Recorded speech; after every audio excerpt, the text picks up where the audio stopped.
Here are two passes from a recent event that are good examples of measure management, distance traps, and how using those tools can make two very similar situations play out very differently. In this first pass, I'm attacking from my long measure, looking for the free point with the lowest chance of getting hit back. My opponent here understands that he can't let me impose my game on him and just keep re-rolling for infinite free attacks from my long measure. So he needs to bridge measure and hit me at the earliest possible opportunity. He generates that opportunity right at the start when he parries my initial attack successfully. He stays on my sword with his, keeping me constrained, and starts a running attack to close measure. His constraint is deep enough and his advance is quick enough that I don't have time to disengage and bring my point back online to check his advance. I retreat in the tempo of his advance, avoiding his attack and buying me time to regrade my sword. I do this by moving my strong onto his weak and pushing our swords up and out. I need to regrade my sword to break his constraint and free my sword to act, and also parry his attack by taking it from the shortest line to my body to a longer one.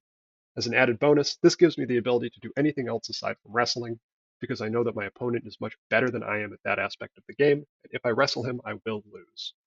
The retreat has bought me time to regrade, and the regrade has bought me the ability to counterattack by acting as a chambering action and opening a line for me to cut to his head. That position plus my height allows me to cut his head cleanly while continuing to avoid his attack on the retreat while he is unable to parry the cut to the head. Since he's committed to the running attack to close measure, but I was able to successfully void his initial attack, he can't stop his forward motion in time to void my cut. On the next pass, we initially come together.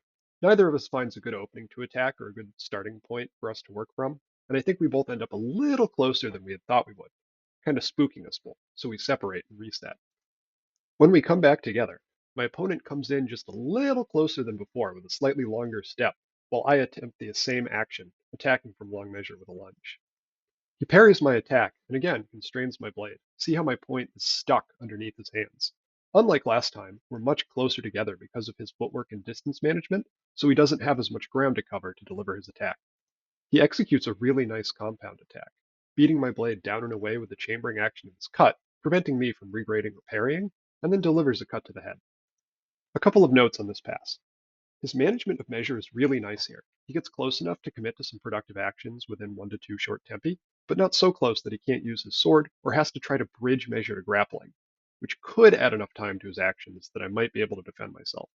Against most people, he would be able to bridge measure to grab the sword, but my extra height and ability to avoid could buy me time to do something effective.